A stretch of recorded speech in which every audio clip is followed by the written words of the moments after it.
ಸಿನಿಮಾದಲ್ಲಿ ನೀವು ಇವತ್ತು ಏನು ಅಂದ್ಕೊಂಡಿರೋ ಟೋಟಲ್ ಒಟ್ಟು ಬಜೆಟ್ ಖರ್ಚಾಗಿದೆ ಅಂತ ನೀವೇನು ಮೊತ್ತ ಅಂದ್ಕೊಂಡಿದ್ದೀರಾ ಅದರಲ್ಲಿ 50% ಸೆಟ್ಗೆ ಖರ್ಚಾಗಿದೆ. ಯಾಕಂದರೆ ಇಡೀ ಸಿನಿಮಾ ಸೆಟ್ಟು ಈ ಫಸ್ಟು ಮೇಯ್ನ್ ನಾವೊಂದು ಮಿನಿಯೇಚರ್ ಮಾಡಿಕೊಂಡು ಒಂದು ಪಾಕಿಸ್ತಾನದ ಜೈಲ್ ಸೆಟ್ ಹಾಕಿದ್ವಿ. ಆ ಸೆಟ್ಟು ಇವತ್ತು ಹೈದ್ರಾಬಾದಲ್ಲಿ ಒಂದು ಸೆಟ್ ಇತ್ತು, ಅದು ಮುಗಿಸ್ಕೊಂಡು ಬಂದು ಆಮೇಲೆ ಸ್ಟಾರ್ಟ್ ಆಯಿತು.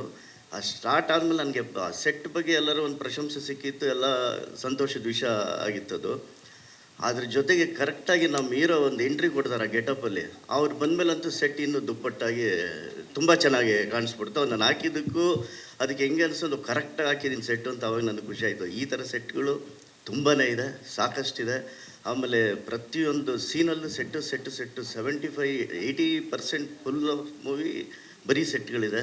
ನೋಡಿ ಥಿಯೇಟ್ರ್ನಲ್ಲಿ ನೋಡಿ ಆನಂದಿಸಿ.